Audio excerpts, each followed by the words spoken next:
Breve racconto del Risorgimento di Bruno Ezzi. Settima puntata. Il conte di Cavour.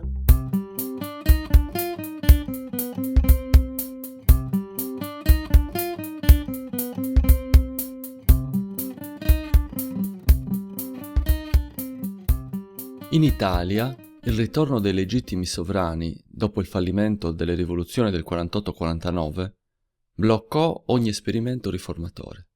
Ben diversa da quella degli altri stati italiani era la situazione politica del Piemonte sabaudo, dove sopravvisse lo Statuto Albertino e con esso una forma di governo monarchico-costituzionale. Agli inizi degli anni 50 il governo era presieduto da Massimo D'Azeglio, che portò avanti, con l'appoggio della maggioranza parlamentare, un programma di modernizzazione dello Stato. Una tappa fondamentale, in questo senso, fu rappresentata dall'approvazione, nel febbraio 1850, delle cosiddette leggi Siccardi, dal nome del ministro della giustizia che le aveva proposte. Queste leggi riorganizzavano i rapporti tra Stato e Chiesa, ponendo fine agli anacronistici privilegi di cui il clero godeva: i tribunali riservati, il diritto d'asilo nelle chiese e nei conventi, la mano morta, cioè beni fondiari inalienabili esenti da imposte, e la censura sui libri. Circa 2 anni dopo, D'Azeglio dovette dimettersi, poiché il re era contrario all'introduzione di una legge sul matrimonio civile. L'incarico di formare il nuovo governo fu affidato a Camillo Benso, conte di Cavour, che era emerso come leader della maggioranza proprio durante l'approvazione delle leggi Siccardi e che aveva rinunciato, in attesa di un momento più propizio, alla legge sul matrimonio civile. Cavour, nato il 10 agosto 1810, apparteneva a una famiglia di antichissima nobiltà ed era uomo d'affari, proprietario terriero e giornalista. Il suo ingresso nella vita politica fu segnata dalla fondazione del giornale moderato Il Risorgimento.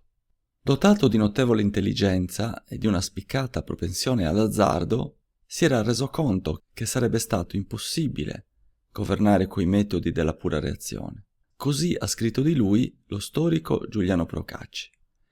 Egli possedeva, al tempo stesso, tutte le virtù del borghese e tutte le virtù dell'aristocratico: l'irrequietezza intellettuale e l'abitudine al comando, il gusto di far denaro e quello di spenderlo, la freschezza di energie di una nuova classe sociale e lo stile di una vecchia.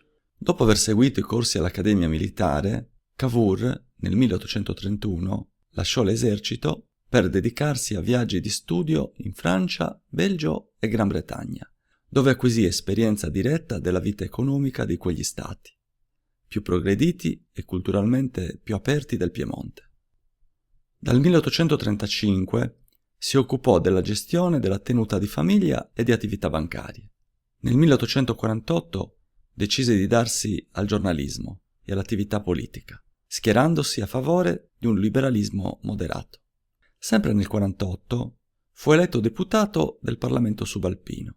Nel 1850 divenne ministro dell'Agricoltura, Industria e Commercio e nel 1851 ministro delle Finanze.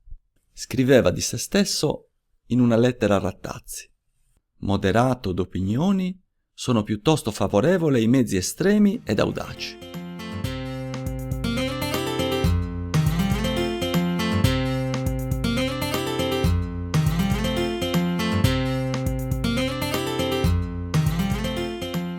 Prima di diventare presidente del Consiglio, Cavour aveva promosso un accordo parlamentare tra il centro-sinistra di Urbano Rattazzi e il centrodestra di cui lui stesso era il leader.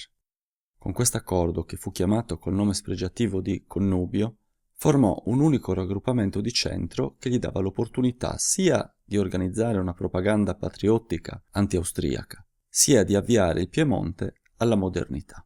Cavour divenne presidente del Consiglio nel 1852, a 42 anni.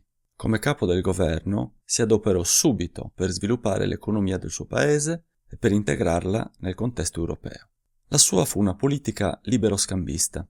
I dazi sulle importazioni di oltre 600 articoli furono abbassati e furono stipulati trattati commerciali con 10 paesi, tra cui Francia, Belgio, Austria e Gran Bretagna.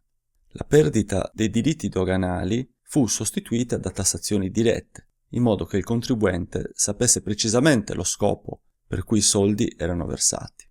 La riduzione dei dazi doganali favorì l'incremento del commercio e diede energia a tutta l'economia. Il Regno di Sardegna, come in generale tutta l'Italia, era povero di minerali e di carbone, e la riduzione dei dazi ne facilitò l'importazione. Fu così possibile dar vita alle prime fabbriche nel settore metalmeccanico. I primi anni del governo Cavour furono però funestati da una crisi economica di difficile soluzione. Negli anni 50, in gran parte d'Italia, si registrò un'impennata dei prezzi, dovuta principalmente a malattie dell'uva e dei bachi da seta.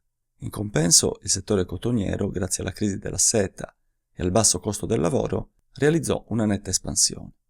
Nonostante i periodi di crisi, nel complesso la guida di Cavour favorì il progresso economico del Piemonte. Già nel periodo napoleonico, in tutta l'Italia del Nord, si era verificata un'evoluzione in senso capitalistico della produzione agricola. Il governo piemontese cercò di modernizzare ulteriormente il settore attraverso la costruzione di canali di irrigazione e importanti opere di bonifica. Furono inoltre introdotte numerose innovazioni tecniche e create importanti infrastrutture. Il telegrafo mise in collegamento Torino con Genova, con Parigi e con la Sardegna. Il costo delle francature postali fu abbassato e le città di Torino, Genova e Milano vennero unite dalla ferrovia che giungeva sino alla frontiera francese. Nel 1857 partì il lungo lavoro di realizzazione del traforo del Frejus, concluso poi nel 1870. Coi suoi 13 chilometri era in quei tempi il tunnel ferroviario più lungo al mondo. L'azione di Cavour però, anche se costantemente elogiata dalla maggioranza degli storici, non era priva di difetti. Fu l'ex ministro delle finanze, Thaon di Revel, a rimproverargli l'abuso del credito nei bilanci dello Stato. Gli interessi sugli enormi prestiti che il conte aveva chiesto alle banche pesavano parecchio sulle casse statali e il bilancio dello Stato alla fine del decennio era gravemente in rosso. Questo problema sarebbe rimasto in eredità al nuovo Stato italiano dopo la morte di Cavour.